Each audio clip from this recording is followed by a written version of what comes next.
Narito ang mga headline news. Sa susunod na linggo, December 16 hanggang 18 ay magaganap na ang Leaders Retreat, Philippine Remnant Conference at Southeast Asia Evangelism Conference.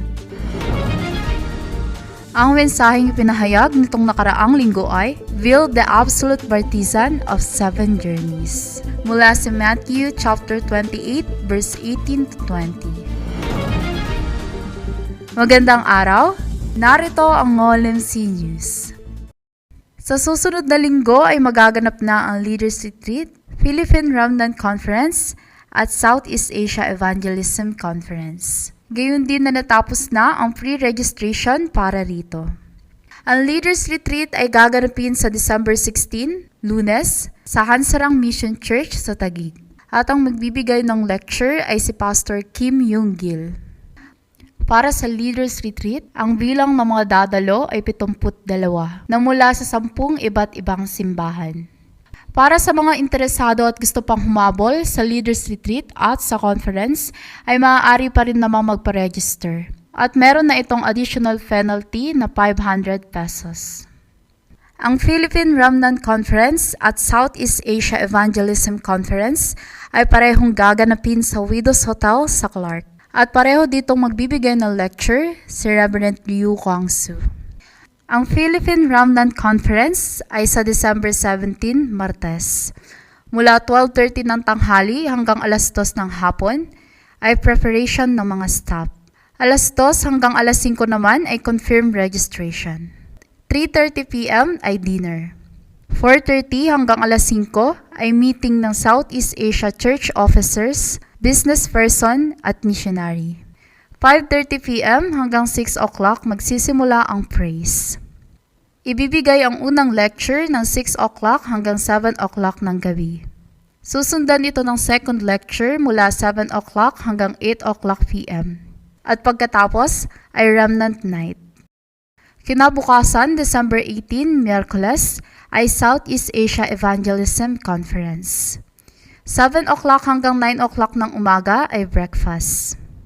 Magbibigay ng praise ng 9:30 hanggang 10 o'clock a.m.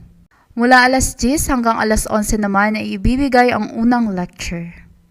Mula 11 o'clock hanggang 11:15 a.m. ay appointment ceremony ng Philippine Christian Military Association.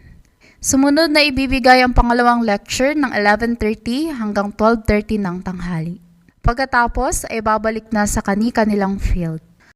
Patuloy tayong maghanda at isama sa ating panalangin ang mga prayer topic ng Philippine Remnant Conference at Southeast Asia Evangelism Conference. Nitong Miyerkules ay may bagong binuksan na darakbang si Assistant Pastor Mary Jane sa bahay ng pamilya Ramirez sa Barangay Burgos, Sorrento. At ibinahagi ni Assistant Pastor Mary Jane ang mensahe ng daan ng kaligtasan. Ang schedule ng kanilang darakbang ay tuwing Miyerkules mula alas 2 hanggang 2:30 ng hapon. Ang mensaheng ipinahayag nitong nakaraang linggo ay Will the Absolute Partisan of Seven Journeys, mula sa Matthew chapter 28 verse 18 to 20. Unang ipanahayag sa mensahe ang journey ng 7 remnants. Tulad ng 7 remnants ay magawa nating makita ang mga espiritual na bagay na maglakbay at lakaran ang journey kasama ang Diyos. Pangalawa, ang klase ng journey na kailangan nating lakaran ay ang daan ng Holy Trinity sa pamamagitan ng paghawak sa 10 mysteries at 10 platforms. Sumunod na ipinahayag na patuloy lang magkaroon ng panalangin na pinanghahawakan ang 9 streams at 5 assurance. Pang-apat, hindi na natin kailangan mag-alala dahil natanggap na natin ang panghabang buhay na sagot na walang iba kundi si Kristo. At huling ipinahayag sa mensahe, bilang mga spiritual summit, kinakailangan na lagi tayong pumasok sa loob ng panalangin araw-araw mula umaga, tanghali at gabi. Announcement. Mamayang hapon, alas 2, ay Senior Adult Devotion Worship Offering.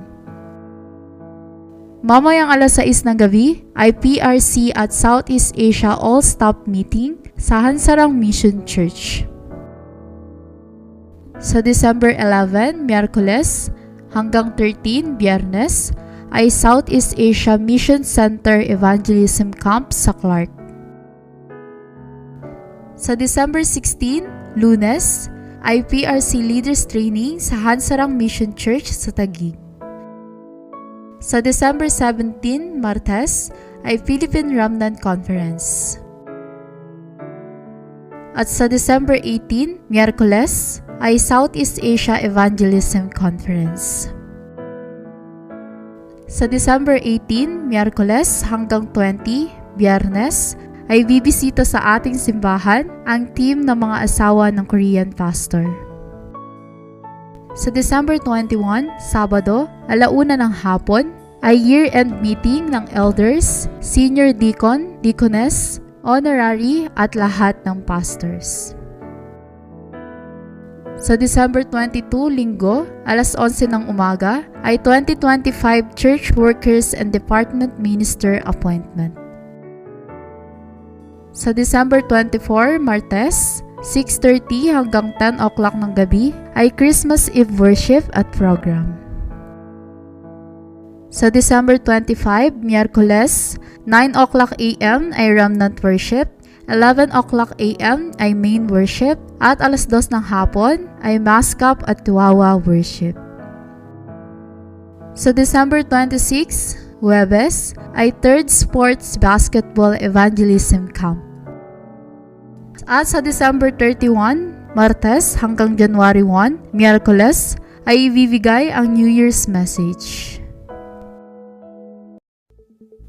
Nawa, sa linggong ito, ay natamasa natin ang pagpapala ng pagiging spiritual summit at main figure na pinanghahawakan ang 7 Bartizan, 7 Journey at 7 Guideposts na magliligtas.